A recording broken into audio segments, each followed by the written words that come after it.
اس طرح سے ہے کہ ہم اپنے بچوں کو 5 سال کی عمر سے نماز کا حکم دیتے ہیں، لیکن تم اپنے بچوں کو 7 سال کی عمر سے نماز کا حکم دو اور انہیں نماز کا عادی بناؤ۔ پھر اس کے بعد روزہ رکھنے کے حوالے سے بتایا کہ ہم اپنے بچوں کو 7 سال کی عمر سے روزہ رکھنے کی تربیت کرتے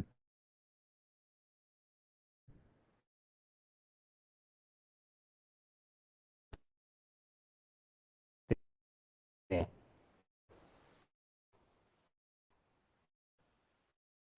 7 اسلام نے بتایا کہ گھر جو پورے دن کا روزہ نہ رکھواؤ، بلکہ اتنے وقت کا روزہ رکھواؤ کہ جس سے آسانی سے بچے جو ہے وہ روزہ رکھ سکیں اور ان کے لیے کسی قسم کی الجھن اور تکلیف اور مشکل نہ بنے۔ اور اب یہ آدھے دن کا روزہ ایزیلی رکھ سکتے ہیں تو آدھے دن کا روزہ رکھواؤ، آدھے دن سے کم کا روزہ آسانی سے رکھ سکتے ہیں تو آدھے دن سے کم کا روزہ رکھواؤ، آدھے دن سے تھوڑا زیادہ رکھ سکتے ہیں تو تھوڑا زیادہ رکھواؤ، یعنی جب ان کی تکلیف دیکھو کہ ان کا روزے سے زیادہ تکلیف پہنچ رہی ہے اور اب ان کے لیے مزید روزہ رکھنا ممکن نہیں ہے تو اس دوران ان کو افطار کرا دو، جیسا کہ امام علیہ السلام اگلے اس پیراگراف میں ہم انہیں روزہ رکھوا دیتے ہیں، جب ان پر پیاس یا بھوک کا غلبہ ہوتا ہے تو پھر ان کا روزہ افطار کروا دیتے ہیں۔ اس طرح وہ روزہ رکھنے کے عادی ہو جاتے ہیں اور ان میں روزے کی قدرت و قابلیت بھی آ جاتی ہے۔ تم بھی اپنے بچوں کو روزہ رکھنے کا عادی بناؤ جب وہ 9 سال کی عمر کو پہنچ جائیں، البتہ اتنے وقت کا روزہ رکھواؤ جتنا ان کی قدرت میں ہو اور جتنا وہ آسانی سے رکھ سکتے ہوں، بس جب ان پر پیاس کا غلبہ آئے تو انہیں افطار کروا دو۔ تو یہ امام محمد باقر علیہ الصلوۃ والسلام کی جو اس طریقے سے تم اپنے بچوں کو روزہ رکھوا سکتے ہو۔ امام علیہ السلام نے فرمایا کہ ہم 7 سال سے اس طرح کا روزہ ہمارے گھروں میں رکھوایا جاتا ہے، لیکن تم 9 سال کی عمر سے اس طرح کے روزے کی پریکٹس کرواؤ اپنے بچوں کو کہ صبح سحری کے وقت بھی ان کو جگایا جائے، ان کو روزہ بھی رکھوایا جائے اور تب تک کا روزہ رکھوایا جائے جب تک وہ آسانی سے رکھ سکتے ہیں۔ پھر بچوں کو، میں نے خود اس کو پریکٹس کیا ہے، جب آپ بچوں کو بتا دیتے ہیں کہ میں آج آپ کو وہ روزہ رکھوانے جا رہا ہوں جو 5ویں امام نے سفارش کی ہے، 5ویں امام نے سفارش بھیجی آپ کی کہ اس کو روزہ رکھوانا ہے، روزہ اس کا چھڑوانا نہیں ہے، تو میں آپ کو یہ روزہ رکھوانے تو جا رہا ہوں لیکن ہم وہ روزہ رکھیں گے جو امام علیہ السلام نے رکھنے کا کہا ہے۔ تو بچہ بڑا خوش ہو جاتا ہے کہ اس کی سفارش امام محمد باقر علیہ السلام نے کی ہے اور وہ روزہ رکھنے جا رہا ہے جو 5ویں امام نے اس کے لیے خاص طور پر اس کے والدین کو سمجھایا ہے، وہ خوشی خوشی وہ روزہ رکھتا ہوتا ہے۔ پھر بچے نے فرض کیجئے صبح روزہ رکھا، 12 بجے تک، 1 بجے تک، 2 بجے تک رکھا، پھر بڑے اہتمام سے جب آپ کو اندازہ ہو کہ اب بچہ تکلیف میں ہے اور یہ زیادہ تکلیف اس کے اندر روزے کے والے سے روزے کا سافٹ امیج نہیں پیدا ہونے دے گی، تو اب آپ اس کو بڑے پروٹوکول کے ساتھ روزہ افطار کروائیں۔ اور امام علیہ السلام نے جیسے کہا ہے کہ اب یہ اس کا ایک لحاظ سے روزہ تھا اور اس بچے کو بتائیے کہ اب امام کے حکم کے مطابق آپ کا روزہ افطار کرنے کا وقت ہو گیا ہے، لہٰذا اب اس کو ہم افطار کریں گے۔ ان کے لیے باقاعدہ طور پہ ایک چھوٹا سا دسترخوان لگایا جائے، ان کو چیزیں دی جائیں، ان کو دعا پڑھائی جائے، ان کا روزہ افطار کرا دیا جائے اور بتا دیا جائے کہ ہم اس پریکٹس کو جاری رکھیں گے یہاں تک کہ آپ اس سے تھوڑا زیادہ روزہ رکھ سکیں۔ اب یہ بچہ چاہے تو روز اس طرح کا روزہ رکھ سکتا ہے، چاہے تو چند دنوں کے بعد اس طرح کا روزہ رکھوایا جائے، اور اس طرح سے جو بچے بھی چاہ رہے ہوتے ہیں کہ وہ روزہ رکھیں تو ان کی وہ کافی حد تک جو خواہش ہوتی ہے وہ بھی پوری ہو رہی ہوتی ہے، اور والدین کو بھی اس الجھن سے بچنے کا جو ایک طریقہ اور ایک رستہ میسر آتا ہے کہ خدا نخواستہ وہ جھوٹ کے مرتکب تو نہیں ہوتے جب اپنے بچوں کو روزانہ ٹالنے کی کوشش کر رہے ہوتے ہیں۔ یقیناً معاشرے میں بچوں کے اس روزے کا تصور اور طرز